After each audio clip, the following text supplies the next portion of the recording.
การรายงานของสหายสอนไซศรีพันดรนายกรัฐมนตรีได้ตั้งหน้าให้รัฐบาลขึ้นรายงานบทสรุปตีราคาการจัดตั้งปฏิบัติแผนพัฒนาเศรษฐกิจสังคมแห่งชาติ5 ปีครั้งที่9และพร้อมกันนั้นก็ยังได้เสนอห่างแผนพัฒนาเศรษฐกิจสังคมแห่งชาติ5 ปีครั้งที่10เพื่อให้กรมประชุมดังกล่าวได้พิจารณาสหายสอนไซศรีพันดรได้รายงานว่าการจัดตั้งปฏิบัติแผนพัฒนาเศรษฐกิจสังคมแห่งชาติ5 ปีครั้งที่9 2021-2025ได้ดำเนินในสภาพแวดล้อมภาคพื้นและสากลเปลี่ยนแปลงอย่างไววาสับสนและคาดเดาได้ยากที่มีทั้งกละโอกาสและสิ่งท้าทายได้กระทบต่อการพัฒนาของบรรดาประเทศในทั่วโลกรวมทั้งสาธารณรัฐประชาธิปไตยประชาชนลาวของพวกเขาอยู่ภายในประเทศก็ประเสริญกับความยุ่งยากด้านเศรษฐกิจการเงินผลกระทบการแพร่ระบาดของพยาธิโควิด -19 ที่แก่ยาวภัยธรรมชาติที่ร้ายแรงและเลียนติดแต่ด้วยความพยายามของทุกภาคส่วนเฮ็ดให้การจัดตั้งปฏิบัติแผนงานโครงการที่ได้กำหนดในแผนการ5 ปีครั้งที่9โดยรวมสามารถบรรลุมรรคผลอันสำคัญและพ้นเด่นในแต่ละโครงเขตต้นต่อการพัฒนาเศรษฐกิจแห่งชาติได้ขยายตัวอย่างต่อเนื่องมีคุณภาพมั่นเที่ยงและยืนยงด้านการเติบโตเศรษฐกิจในระยะ5 ปีผ่านมาแม้นได้สุ่มใส่ปฏิบัติมาตรการต่างๆเพื่อฟื้นฟูเศรษฐกิจโดยได้สุ่มใส่สุกยูการผลิตและการบริการให้สืบต่อขยายตัวเป็นต้นการเปิดประเทศขึ้นใหม่ภายหลังการระบาดพยาธิโควิด -19 การสุกยูส่งเสริมการผลิตเพื่อทดแทนการนำเข้าและส่งออกติดพันกับการปล่อยสินเชื่อเพื่อฟื้นฟูเศรษฐกิจการปฏิบัติโครงการทดลองแห่ธาตุการส่งเสริมการท่องเที่ยวการปรับปรุงการบริการขนส่งภายในและต่างประเทศและอื่นๆเฮ็ดให้เศรษฐกิจสืบต่อขยายตัวอย่างต่อเนื่องรวมยอดผลิตภัณฑ์ภายใน GDP ขยายตัวเฉลี่ยในระดับ 4.24 ส่วนห้อยซึ่งบรรลุคาดหมายที่หวังไว้ 4 ส่วนห้อยขึ้นไป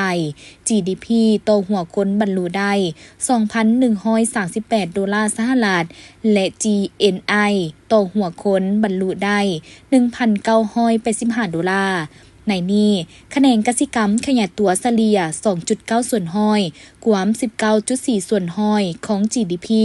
คะแนนอุตสาหกรรมขยายตัวเฉลี่ย 4.7 ส่วนห้อยกว่า 32.5 ส่วนห้อยคะแนนบริการขยายตัวเฉลี่ย 4.5 ส่วนห้อยกว่า 36.6 ส่วนห้อยคะแนนภาษีอากรขยายตัวเฉลี่ย 3.8 ส่วนห้อยกว่า 11.5 ส่วนห้อยของ GDP สำหรับด้านการผลิตและการบริการมีการขยายตัวดีพ้นเด่นแม่นการผลิตข้าวปฏิบัติได้ 18.9 ล้านต้นเฉลี่ย 3.7 ล้านต้นต่อปีผลิตพืชเป็นสินค้าได้ 9.5 ล้านต้นต่อปีการผลิตข้าวซีนไข่และปลาสามารถตอบสนองความต้องการของตลาดภายในได้โดยพื้นฐานและส่งออกผลิตภัณฑ์กสิกรรมและป่าไม้ได้ 7.8 ตื้อดอลลาร์เฉลี่ย 1.5 ตื้อดอลลาร์ต่อปีลื่นคาดหมาย 31.49 ส่วนห้อยมูลค่าการผลิตพลังงานไฟฟ้าได้ 262,848 ตื้อกว่ากีบเท่ากับ 186.58 ส่วนห้อยของแผ่นเพิ่มขึ้นเฉลี่ย 26.96 ส่วนห้อยต่อปีมูลค่าการผลิตแห่ธาตุ 179,755 ตื้อกว่ากีบบรรลุได้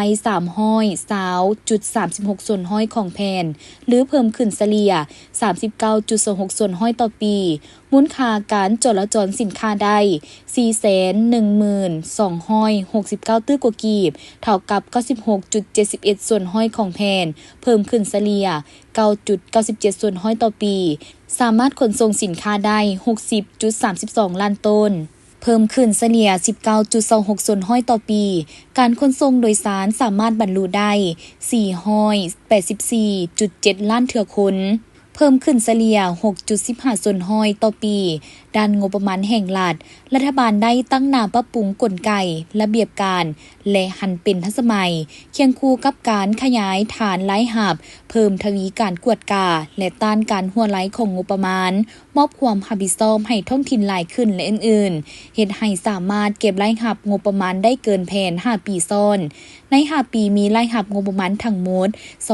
251,910 ตื้อกีบเท่ากับ140ส่วนห้อยของแผนหรือเท่ากับ 18.65 ส่วนห้อยของ GDP รายจ่ายปฏิบัติได้ 233,515 ตื้อกว่ากีบเท่ากับ123ส่วนห้อยของแผนหรือเท่ากับ 17.29 ส่วนห้อยของ GDP และเกินดุลงบประมาณ 18,394 ตื้อกว่ากีบเท่ากับ 1.4 ส่วนห้อยของ GDP ได้ปฏิบัติมาตรการต่างๆเพื่อแก้ไขหนี้สินสาธารณะเฮ็ดให้ระดับหนี้สินลดลงจาก112ส่วนห้อยของ GDP ในปี 2022 มาเป็นประมาณ 88 ส่วนห้อยของ GDP ในปี 2025 ในด้านการคุ้มครองเงินตราได้เอาใจใส่คุ้มครองเงินตราด้วยมาตรการต่างๆเป็นต้นการดำเนินนโยบายเงินตราแบบผสมผสานปฏิบัตินโยบายอัตราแลกเปลี่ยนตามกลไกตลาดที่มีการคุ้มครองของรัฐที่มีความยืดหยุ่นกว่าเก่าได้ปรับปรุงกลไกการคุ้มครองการแลกเปลี่ยนเงินตราต่างประเทศและเข้มงวดการคุ้มครองเงินตราต่างประเทศให้ผ่านธนาคารหลายขึ้นและอื่นเฮ็ดให้อัตราเงินเฟ้อลดลงจาก 22.96 ส่วนห้อยในปี 2022 มาเป็น 8.3 ส่วนห้อยในปี 2025 เฉลี่ย5 ปีอยู่ในระดับ 17.9 ส่วนห้อยอัตราแลกเปลี่ยนเงินกีบเทียบใส่เงินดอลลาร์เฉลี่ยอ่อนค่า 15.16 ส่วนห้อยและคลังสำรองเงินตราต่างประเทศเพิ่มขึ้น3อยู่ในระดับ 5.28 เดือนและสามารถคุ้มครองเงินตราต่างประเทศจากการส่งออกได้ 72.69 ส่วนห้อยด้านการค้ากับต่างประเทศมูลค่าการค้าทั้งหมด 84.4 ตื้อดอลลาร์เท่ากับ119ส่วนห้อยของแผนในนี้มูลค่าส่งออก 46.4 ตื้อดอลลาร์เท่ากับ122ส่วนห้อยของแผนการเพิ่มขึ้นเฉลี่ย 15.19 ส่วนห้อยต่อปีและมูลค่านำเข้า 37.9 ตื้อดอลลาร์เท่ากับ115ส่วนห้อยของแผนเพิ่มขึ้นเฉลี่ย 13.45 ส่วนห้อยต่อปีและเกินดุลการค้า 8.4 ตื้อดอลลาร์พร้อมนั้นยังสามารถระดมการลงทุนได้ทั้งหมด 387,372 ตื้อกีบเท่ากับ189ส่วนห้อยของแผนในนี้การลงทุนจากงบประมาณภายใน 22,080 ตื้อกีบเท่ากับ96ส่วนห้อยของแผนการลงทุนจากการช่วยเหลือทางการเพื่อการพัฒนา 54,493 ตื้อกีบเท่ากับ146ส่วนห้อยของแผนการลงทุนจากเอกชนภายในและต่างประเทศ 266,494 ตื้อกีบเท่ากับ266ส่วนห้อยของแผนและการลงทุนจากแหล่งอื่นๆนับทั้งการประกอบส่วนจากชุมชนและสังคมปฏิบัติได้ 44,305 ตื้อกีบเท่ากับห้อยส่วนห้อยของแผนการนอกนั้นรัฐบาลยังได้เอาใจใส่พัฒนาทรัพยากรมนุษย์ให้มีคุณภาพสูงขึ้นสามารถตอบสนองความต้องการของการพัฒนามีความสามารถค้นคว้าและนำใช้วิทยาศาสตร์เทคโนโลยีเพื่อยกสูงประสิทธิภาพและสร้างมูลค่าเพิ่มการผลิตและการบริการส่วนเวียกงานศึกษาและกีฬาแม่นได้เอาใจใส่พัฒนาทรัพยากรมนุษย์อย่างตั้งหน้าโดยซุ่มใส่ปรับปรุงหลักสูตรรูปแบบการเรียนการสอนยกระดับความสามารถของครูอาจารย์สนองอุปกรณ์การเรียนการสอนสนองอาหารเที่ยงในโรงเรียนปฏิบัตินโยบายและมาตรการแก้ไขความขาดแคลนครู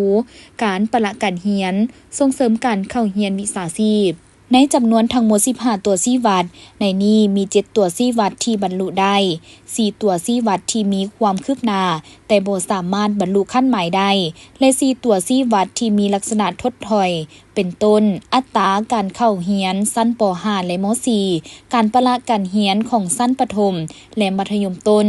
นอกนั้นเวียกงานสาธารณสุขก็ได้ก่อสร้างปรับปรุงโครงสร้างพื้นฐานประกอบบุคลากรและอุปกรณ์การแพทย์อยู่ขั้นศูนย์กลางและท้องถิ่นได้โฆษณาให้ข้อมูลด้านสุขศึกษาสาธารณสุขสร้างบ้านสาธารณสุขแบบอย่างปฏิบัติเวียกงานสุขภาพเจริญพันธุ์แม่และเด็กเกิดใหม่เวียกงานโภชนาการให้แก่เด็กน้อยในโรงเรียนและเขตชนบทและอื่นๆซึ่งรวมมี11ตัวชี้วัดในนี้มี7ตัวชี้วัดมีความคืบหน้าดี และบรรลุตามแผนเป็นต้นอัตราการตายของแม่และเด็กน้อยลุม5 ปีอัตราการสมไส้วิตทายและมี4ตัวชี้วัดบ่บรรลุตามแผนต้นต่ออัตราการเกิดลูกมีแพทย์ช่วยอัตราการให้วัคซีนกันพยาธิอัตราส่วนเด็กน้อยลุม5 ปีที่มีล้วงสูงต่ำกว่ามาตรฐานสำหรับแผนพัฒนา5 ปีครั้งที่10รัฐบาลได้กำหนดทิศทางการพัฒนาโดยเน้นใส่การสร้างเศรษฐกิจเอกราชและเป็นเจ้าตนเองรักษาความมั่นคงทางเศรษฐกิจมหาภาคควบคุมเงินเฟ้อส่งเสริมการผลิตการค้าและการลงทุนพัฒนาทรัพยากรมนุษย์ควบคู่ไปกับการปกป้องคุ้มครองสิ่งแวดล้อมรับประกันความเสมอภาคทางสังคมและการเติบโตอย่างยืนยงในนั้นได้กำหนดมาตรการสำคัญหลายประการเช่นสุกยูให้ทุกภาคส่วนเศรษฐกิจเข้าร่วมยกระดับการผลิตและการบริการตามทางแห่งของชาติและของท้องถิ่นส่งเสริมนโยบายลาวผลิตลาวไส้ปรับปรุงการคุ้มครองงบประมาณรัฐขยายฐานรายรับเพิ่มอำนาจและความรับผิดชอบให้ท้องถิ่นดำเนินนโยบายเงินตราอย่างมีประสิทธิผลดึงดูดการลงทุนที่มีคุณภาพเพิ่มทวีการหันเป็นอุตสาหกรรมทันสมัยและดิจิตอลสมเสยกอกประสุมใหญ่ผู้แทนทั่วประเทศครั้งที่12ของพรรคประชาชนปฏิวัติลาวอย่างสุดใจ